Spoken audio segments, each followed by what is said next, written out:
Chapter 874. Wilbur hung up the call right after. He would have to teach these guys a lesson, or things like this would just keep on happening. Wilbur could not be sitting around in this dump all day, waiting to take care of mess after mess. He returned to the office and sat down with a smile. I've got it prepared.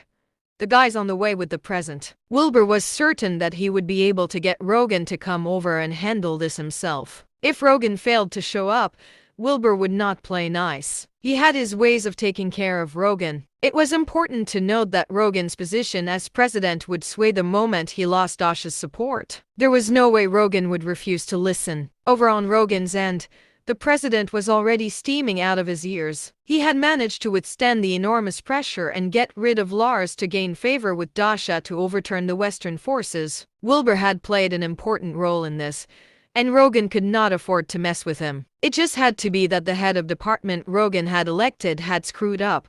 What a disgrace this was. Rogan called for Osborne at once, heading towards the security department's head office at once. Just then, over at Hannah's office, Barry glanced at his watch with a frown. My time's precious, so do hurry up. A little impatient, aren't we? Wilbur chuckled. Barry glared at him.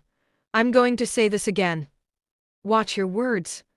Your mine is going bankrupt if we ban production permanently. And I don't think that's a loss you can afford to bear. Try using that brain of yours the next time you speak. Of course, you're right. I have indeed used a little more of my brain. But I honestly haven't met someone quite as anxious to send himself away, Wilbur said. Barry stared at Wilbur, confused by his words. They did somehow sound wrong anyway. Don't mess with me, or you'll get fucked in Gango, Barry spat. Wilbur chuckled, looking straight at Barry. Are you the one making that threat?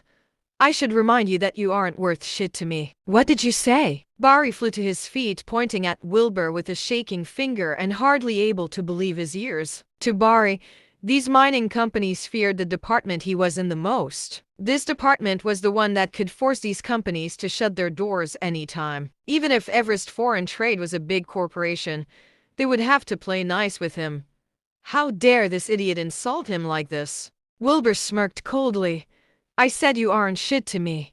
But you think you're so great. How fucking dare you? It seems like you're trying to get yourselves closed down. Barry was about to explode with rage. No one aside from his superior had ever dared to speak to him like this. Just then, the secretary entered once again. Miss Toya, the president and the head of the safety department are here. Let them in, Hannah said at once. Barry's jaw fell open. What was the president and the head of the safety department doing here? There was no way the president could know about this. Just then, 3 men walked into the office. They were President Rogan, the head of the presidential office Osborne, and a now trembling head of the Department of Safety, Caper. Me, Mr. President.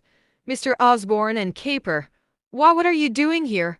Barry asked shakily. Osborne narrowed his gaze at Barry. Rogan glared at Barry as well, before bowing to Wilbur. I'm sorry, Mr. Penn. I apologize for having such useless subordinates. Please forgive me.